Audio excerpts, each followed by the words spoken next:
Lamot? No. Sukuhin niya yung tito niya. Lamot. Paano ang kita ko? May pasok na lang daw sila na eh. May pasok na. Nalin. Kahit mo ba? Ganun pa rin. Ano naman talaga yung sarado sa Sinabihan daw siya. Sobrang saktan. Yan, ganyan yung trabaho.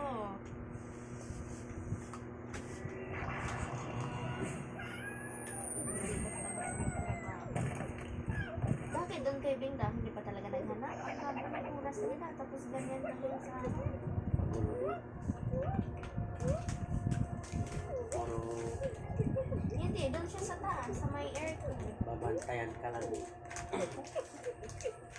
Hindi, nandyan ka naman eh. Dati yan, tapang-tapang yan. Pero ngayon,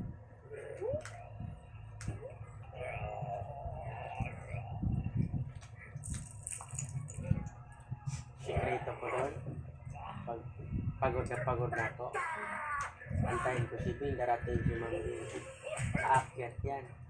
Tapos, pag aakyat yan, mga 30 minutes, alauna.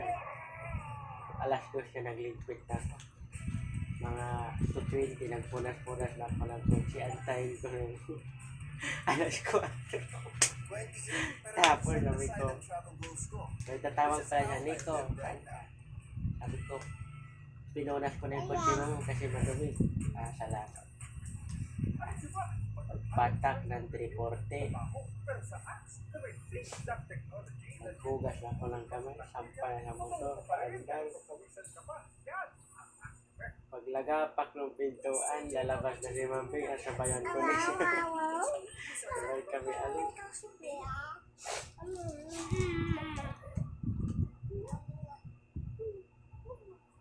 Hindi ko naman siya absin. Sino walang karton. Laking halaga, laking bagay sa kanya yung karton. Mabubuo yung negosyo niya pag walang karton.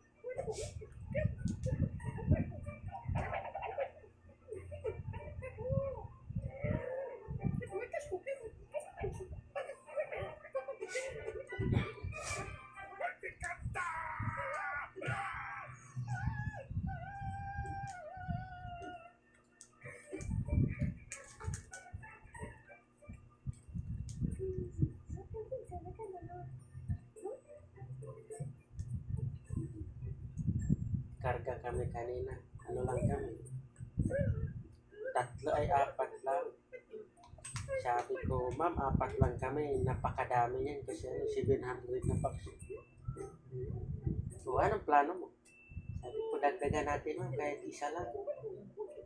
Sino idagdag? Sabi ko, si Rito, ma'am, yung malaking yan. Sabi ni Rito, amatay damay mong kumain. Sakit kaya ako ng likod.